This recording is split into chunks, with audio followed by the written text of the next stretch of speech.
Tout d'abord, félicitations si vous en êtes jusqu'ici ou alors peut-être que vous avez tout regardé d'un coup. Vous avez peut-être déjà déterminé vos objectifs. Vous les avez réfléchis, mesurés. Vous en avez déjà sûrement parlé avec d'autres personnes. Après avoir défini vos objectifs, vous avez déterminé le comment. Le comment, grâce à quels moyens, à quel support je vais pouvoir atteindre mes objectifs. Vous avez déterminé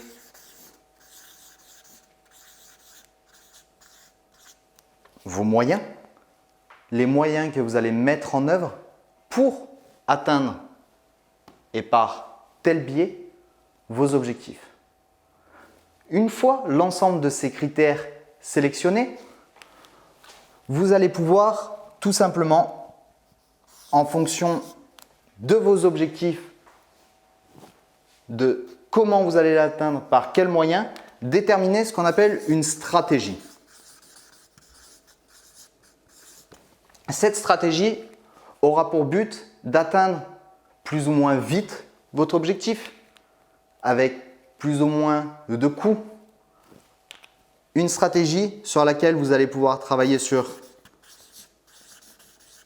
le risque, un risque qui va être plus ou moins élevé, une rentabilité. Nous verrons juste après à quoi sert justement la rentabilité et ce qu'elle signifie, parce que beaucoup de personnes nous parlent de rentabilité, de chiffres, de pourcentages qu'on ne maîtrise pas.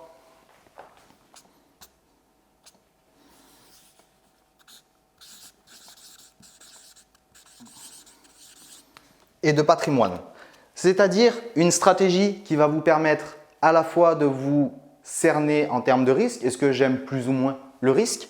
Est-ce que je veux être plus ou moins rentable? Et quelle est ma stratégie? Est-ce qu'elle est plutôt patrimoniale avec une vision à moyen long terme, c'est-à-dire 5, 10 ans, 15 ans, ou plutôt une stratégie immédiate?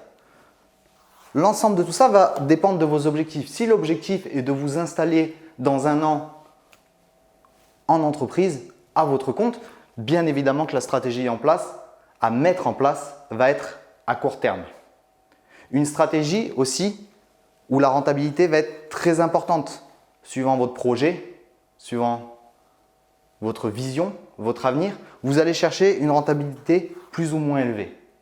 Alors oui, tout le monde veut une forte rentabilité, mais celle-ci n'est pas anodine, c'est-à-dire que cette rentabilité va être plus ou moins importante suivant encore une fois le risque que l'on accepte de prendre dans les moyens que l'on va mettre en place pour atteindre son objectif, ses objectifs.